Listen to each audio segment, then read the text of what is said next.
All right, we are live, and boy, today's been a busy day, and I've got a little bit of a different presentation for you today. It's not a drawing presentation, but I have been in the business of creating slides over the past few decades. By the way, my name is Dan Lietha, and this is Cartooning Lessons Live with Dan Lietha for the Ministry Reasons for Hope. And as I said before, today's cartooning lesson really isn't a cartooning lesson. It's more on how to not make mistakes in your PowerPoint presentations or Apple Keynote or whatever presentation program you happen to be using. I've been in the business of making slides for speakers for the past number of decades, at least 2 decades, 2.5.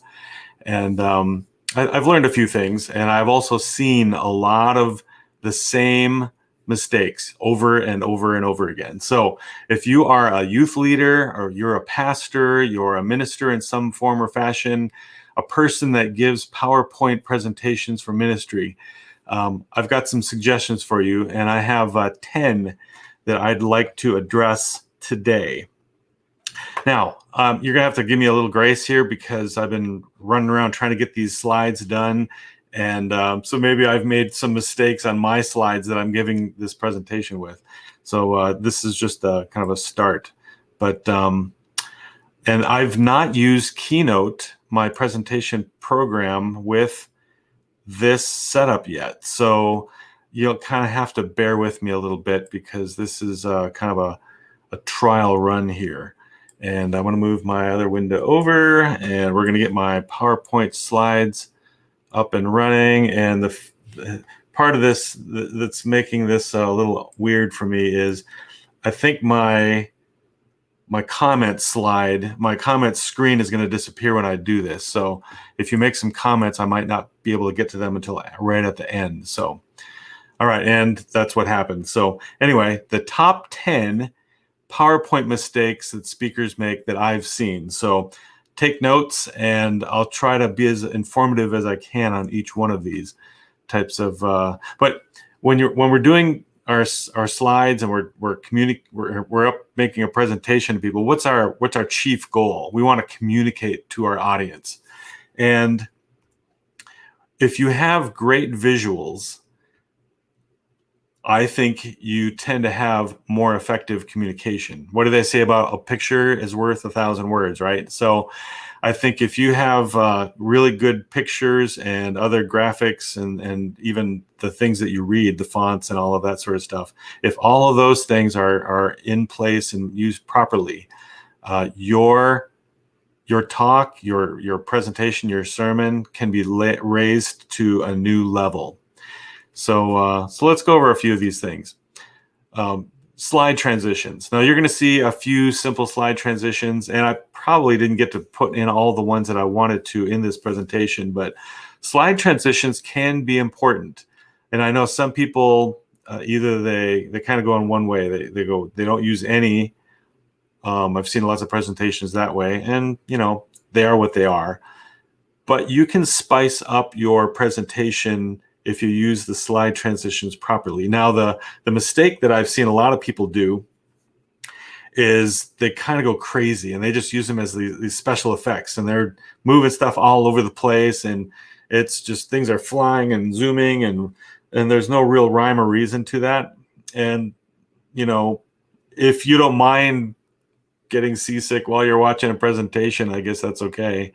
I tend to try to give my presentation transitions a purpose. Think about them as having a bit of personality. You're going to see when I make a new point on my presentation here in this talk, the slide transition that I used is to turn a corner, and so it's the cube transition. So I'm literally turning a corner in my talk to another point, and so that's the way that I think about that. So think about how you want to reveal and how you want to present, not just from a special effects, things blowing up and moving all over the place, helter skelter, but give your transitions a purpose. Okay, this transition is going to be used for this.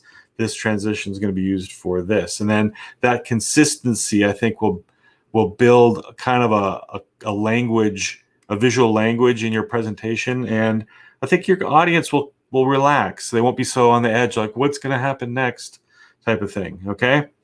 The other thing is slide speed. And again, this can go one of two different directions. It can be too fast. So if you have too many slides in your presentation, your audience is just going to be like on the edge of their seats. They'll be paying attention, hopefully, or maybe in frustration, they'll just give up because they can't follow them because they're too fast.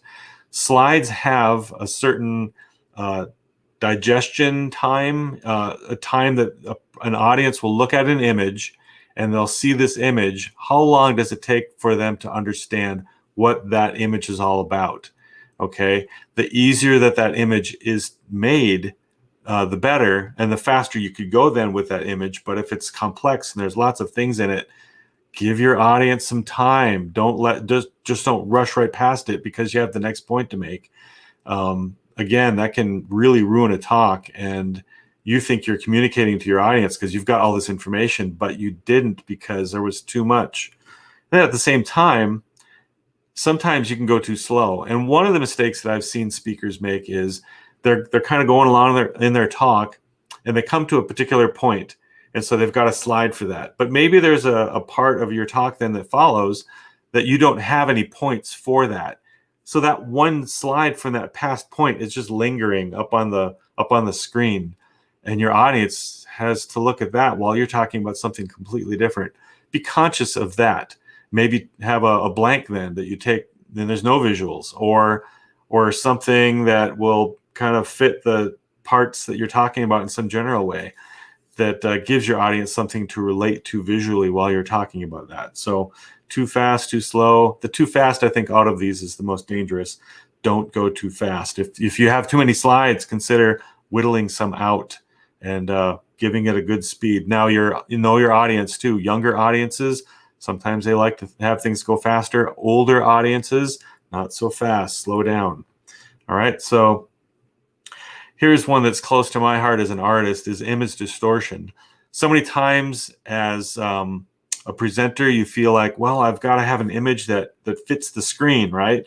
And if an image doesn't fit the screen somehow, then we've been kind of convinced that we've got to make it that way. Now, this cartoon here was one that I made, and it naturally fits the screen. And so there's a nice, comfortable feel with how this is on the screen. But say that your screen ratio was different and it was more like a square. And I've seen people do this to my cartoons, and every time I see it, I get a little sad and angry and all kinds of other things because you've distorted my image, you've ruined it, and it makes your talks look cheesy. It makes them look not competent, okay? And it looks bad. Something's wrong. And I think we have to be careful because sometimes an audience can judge our talks, our presentations by the visuals. Some of your credibility is in the visuals. And so if you have good quality presentation visuals, your audience will, I think, be more accepting of the information rather than, oh, this guy doesn't know what he's talking about. Look at that image. That's not right. Again, that's an artist. There's some artist bias in there, but and then here's another thing too that I've seen people violate left and right sometimes is copyright violations. And with the internet and the access that we have these days to images, it's pretty easy to kind of fall into this. And so for those of you that have no idea about copyright, really, I would encourage you to look into it. A lot of us think, well, the internet's a free image source. You know, there's all kinds of images out there. I'm just going to go shopping around and look on websites and, you know, social media pages and all kinds of things. I'm just going to grab this and grab that. And, you know, if it's on the internet, it's free, right? Well, actually, no, it's not. And we have to be really careful about that, especially ministry people. We're supposed to be above board, and you don't want anyone calling you on a violation like this. And then if you're going to make a DVD or sell it or do something like that, you can get into a lot of trouble if you don't own those images. And so ask permission. Make sure that you go through your talk and go, okay, do I own this? Do I own this? Do I own this? All right. To find out about copyright, you can look up videos on YouTube. People tell much more than I can say here in this presentation. And then there's a couple places that I didn't have time to put these two in there, but maybe I'll put these in the comments after this presentation is over. But there's a couple internet sites that I go to for images. If I need a photo or some of the graphics that I used in this talk right here, I was able to build it pretty quickly because I could go shopping around, zooming around on that and gathering different images that I needed, and they're copyright free. They're free to use. And so they don't have the restrictions of other images on other websites. So Pixabay is one example, and I'll give the other ones. I think it's Splash. I can't remember right now, but two great sites that you can go to for free photos and images. All right, and then I realize that we don't all have the resources and time and all of that, but if you can at all, put some images in your talk. A talk of all text is very tiring, and especially these days when people don't necessarily want to read. If you've got just slide after slide after slide of all text, then you may have a lot of information to share, but an image that relates to the text in some form or fashion or illustrates that text or something will really enhance your presentation, and it will make it much more consumable and much more friendly to an audience. And they'll walk away with more information than if it's all text. Text sometimes can have this effect on an audience. You'll find people nodding off or getting bored, or, just all text, especially to a visual person like me. I need pictures. All right. And so those were the first 5, right, of the points. Now the next 5 really could be put under the category of distance viewing, okay? And that's so crucial and so important, and it's so forgotten in so many presentations. And so we're going to talk about that, because if your audience can't see it, what's the point?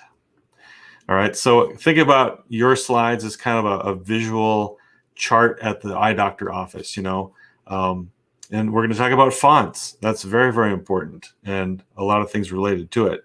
So can your audience see those things? The trap is that we make our presentations at home, probably, or in the office or wherever, and we see these things right in front of us, just a foot and a half or so away from our face. And we think, well, this is very viewable on my computer screen. It must work in my slides. And so the problem is, though, that that's not true a lot of the times. And so we forget that these images have to be viewed at a distance. Think about a billboard, and you're zooming down the highway, and you only have a few seconds to take a look at this. Can they see it? Can they, register what that means and absorb the information that you want to give to them in that short amount of time? Think about your slides in that way, and I think you'll be much better for it. That trap of arm's length right in front of your face, don't make it for that. Put your presentations up on the screen at your church or wherever it is. Walk to the back of the room. See if you can see it all. That will really, really help you. And then take notes. What's working? What doesn't work? What can I see? What can I see? All right. So font choices, again, are very much a part of the legibility of your slide presentations, and can they be read? Can they not? So let's talk about some just quick aspects of fonts.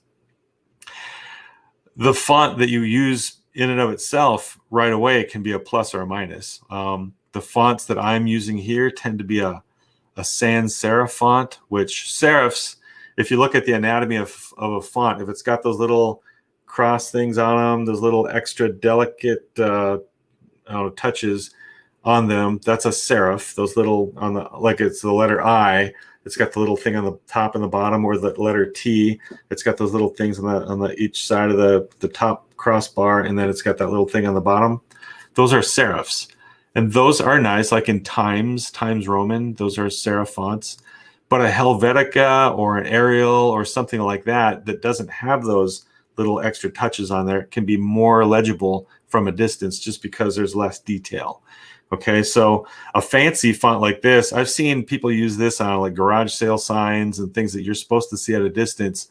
Complete waste of time. It looks fine right in front of us. Again, that trap. But when you get from a distance and then you try to view it at just a few seconds, couple seconds, it can't be done. So stay away from those really ultra fancy fonts. Look at them from a distance. I know there's something you like. Oh, it looks so nice. I love the fanciness of that font. But the more detail, some of these fonts are just not legible at all. And so again, if they can't read it, what's the point? And then I've seen this mistake made so many times. We can get fancy. There's things that we can do with some computer programs, word art. I've seen that just used and abused. And I'm going to say, yeah, it does a lot of really cool and fancy stuff, but the legibility and the look, and just make it stop, please. Make it stop. I would stay away from that and just be simple and build off of that. You know, even shadows sometimes behind our fonts can be fancy and nice, but sometimes they can kill the legibility. And some graphics person in the audience is about to run out of the room screaming. All right, bad colors. Another very important thing to be able to pick correctly, and I've seen way too many times where this is done incorrectly and the legibility is Zippo, or, you know, it's just irritating to the eyes. And so when you're struggling like that, when you're looking at something, it's not a good thing. Now, let's go back. The slide that I had there, the black on yellow, high contrast, very good combination for reading. Okay, black on white or white on black, those can be good too. High contrast, easier to see. The red on the yellow, not so easy, not as easy to see. In fact, I would say, in general, stay away from using red for fonts. It's an eye thing, and sometimes it can really clash with some of the colors going on in the background. This is a mistake right here that I've seen time and time again. People using yellow on a white background. What's the contrast there? Is it very low or very high? Well, look at the black line that is made of this sign. That's a very high contrast, very easy to see. The yellow on the white, hard to read. Again, a complete waste of time. Don't do that. Okay. It might be a nice, you know, you might like yellow. You can use yellow in certain circumstances, but not in a low contrast situation. All right, stay away from doing that. And then again, don't use red as lettering as a general rule. Okay. All right, too much content in one slide. I've seen this over and over and over again. You can talk about this with visuals. Like there's a point coming later that's going to kind of be the visual aspect of this. But as far as content, information, text on a screen. Many times I've seen, you know, people that want to get it all on one screen. And so you've got these little dinky fonts. And I think a screen like this makes your audience anxious. They look at it and they just go, oh, there's so much up there to look at. Where do I look? That's one thing you've got to be careful of, is making a slide that your audience doesn't know where to look. They're not relaxed. They're not at their optimal learning attitude. They're with anxiety and where do I look? Maybe some people just go, I don't want to look at that because there's too much. And so be sensitive to that. We want to break things down into bite-sized pieces for our eyes to consume and to enjoy. So consider breaking things up. Okay, if there's too much information to put on one slide, then you got to go break it up into many different slides. And that's so much more easy. It's relaxing. It's a pleasure to look at that type of a screen. So go that way. And then here's another little suggestion that I've made to a lot of speakers in the past too, because if you have a list of things, of points that you want to make, and you're going to go point by point on this list, don't give them the whole list all at one time. Okay. Like this list right here, if I'm talking about point number 1 and I'm going on about that, your audience is reading point number 2, point number 3, point number 4, point number 5. And so you want your audience with you. You don't want them charging on ahead because you've given all that information all at one time. What I highly recommend is, instead of doing that, doing something like this, where you've got this list, whatever your headline is going to be on the list, you can introduce the list, and then you can go, okay, point number 1. Now you've given them just enough information, and now you can talk and they can follow you, and they're not distracted with other information that they don't need yet. Point number 2, point number 3, point number 4, point number 5. It's a little more work, but the rewards from that little bit of work, and if you're giving this talk over and over and over again, small potatoes as far as work compared to the reward of your audience tracking with you and keeping up with you bite by bite, information bit by information bit. All right, layout, another important aspect of this. I was watching a presentation online yesterday from a speaker, and this guy, my heart just kind of went out for him, because he doesn't claim to be any kind of a great layout artist or anything like that.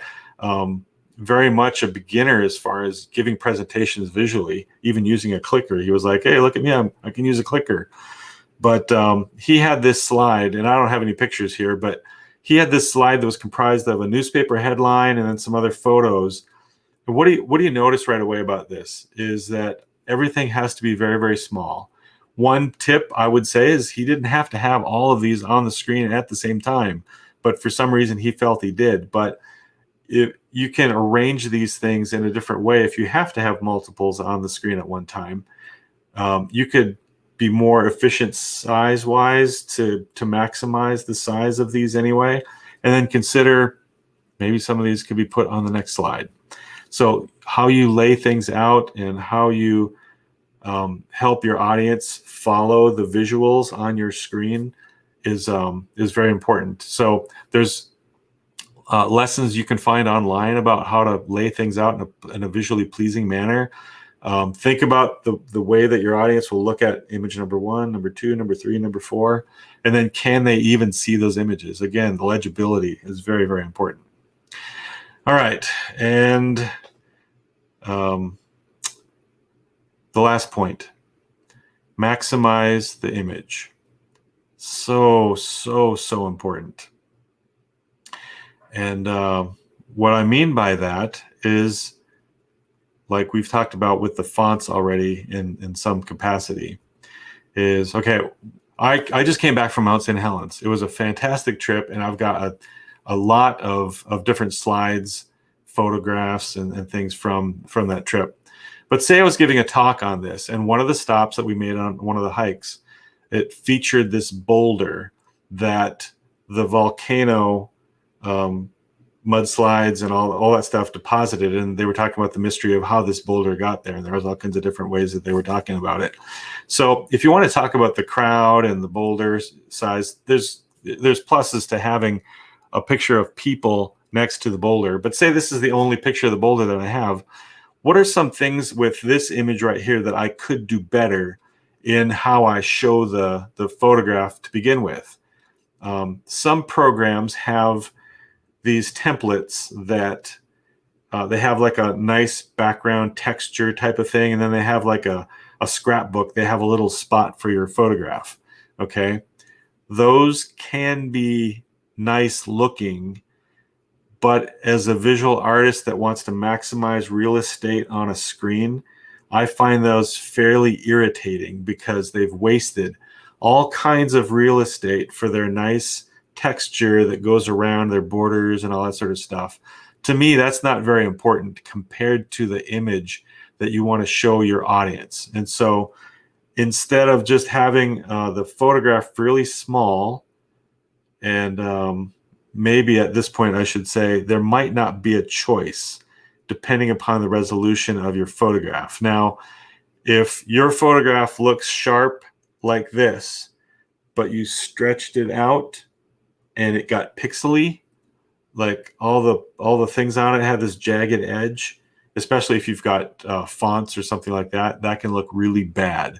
So at that point, I would say maybe keep the photograph at that size, because stretching it out would make it look really bad. But if the photograph is high enough resolution and you can stretch it and it won't hurt the look of the photograph, look how much better this is, especially considering that older lady or that older person at the back of your auditorium or wherever you're speaking.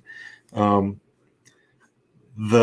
larger the image, the better your whole audience is going to be able to see that image. Okay, but I could still do better here.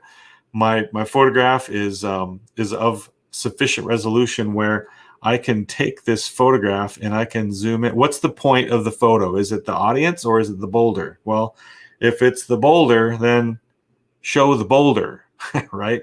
So here's the boulder. You've got some people in the foreground. You can kind of get a size comparison, so that's good too.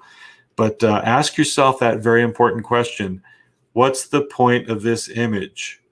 And sometimes we can show an image that it's got all this nice other stuff around it, and we want to see the beautiful background and whatever other elements are in the photo or the image itself, whether it's a photograph or not.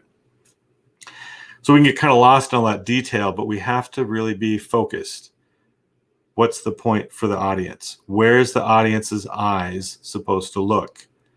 And am I making the audience work harder than they need to by showing them more that they don't need to see? All right. So an effective speaker is one that's very focused, very easy to follow. Those images should be the same way. All right. So I wasn't able to give a lot of the resources and stuff that I want just due to time, but I'll put some of those images below, or some of those links below. But one thing that that I want to share with you as far as a resource goes is a free program. This is absolutely free, and I've suggested it to many friends, and one friend in particular kind of gives me praises every once in a while. He says, Dan, thank you so much for sharing this with me. He wanted to do something like Photoshop, and let me get back to that. He wanted to do something like Photoshop, but he didn't want to pay for Photoshop. And so there's a free program out there called GIMP, G-I-M-P. And you can download that, and it's like a Photoshop program. And so it's kind of complicated in some ways. There's lots of things you can do on it. Just put it that way. I don't want to scare you away from it, because some of the things you can do in the program are very easy. You just have to know how to do it. So download the program, go on to YouTube, look up how to use GIMP, and then you can do things like cropping a photograph. You can do things like maybe flipping things around, or you know, whatever the special effect you want to do to a photo or an image. You can edit things out of your photograph if you want to do that. Again, some of those things will be a little more of a learning curve, but that program right there will give a speaker pretty much anything that they would need to do some simple things in their visuals to really enhance your talk. And you just have to use some of those skills every once in a while to kind of retain that information. Then after a while, it's really easy to do, and it can be kind of fun to do too. So GIMP.com is a great place to go. And then let me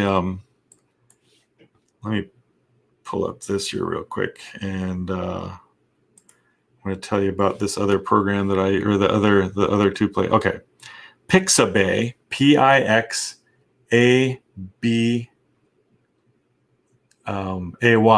Pixabay is a website that you can go to, and it's got those copyright-free images. Some of them are like vector images, others are photographs. They're not going to be typically as good as you would find on some of the pay sites where you would get stock photographs. And that's another suggestion too. If you really want the top-notch stuff, there are some sites that you can go to, and you can subscribe to them, or you can pay per photograph, and then you can get the one that you want. But Pixabay and then Unsplash, UN, and then the word splash. Those two sites will provide you copyright-free images that you can use, and some of them are pretty good. They're not the top quality, but they're very usable. Just put it that way. So you can look into those as free resources to use for your talks. And I would encourage you to make a list. Write down these 10 things that I shared with you today. Go through your list on each of your talks and see, do I need some help? Do I present them to some of your friends too before you give them to an audience, and see if they can kind of spot some places where your talk needs help. So those are 10 things that I think that are fairly simple or easy to kind of at least spot. And then where you take that from there is up to you. But you can be so much better as a speaker if you've got these 10 things in line and working for you instead of against you. So thanks for joining me today on this non-cartooning lesson episode of Cartooning Lessons Live with Dan Lietha. Please check out my ministry, Reasons for Hope. We're r4h.com is our website. So that's R, then the word for, F-O-R, and then the letter H.com. You can find us on Facebook and YouTube, and I've got all kinds of videos on YouTube as well as our other speakers. We have a great new app that you can use and get access to all of our stuff while you're on the road. So look for Reasons for Hope in your web store, and then look for the asterisks. We have our little logo with our asterisks. And then download that app, and you will have access to all kinds of great Christian materials that you can share the gospel and be edified as a Christian at the same time. So again, thanks for watching. And hey, Katie, great to have you watching today. And I really enjoy seeing the consistent common names that pop up here in the comments. So thank you so much. Please share this information with your pastor or whoever is giving presentations. This will really, really help them and bless them. So thanks so much. Have a great weekend.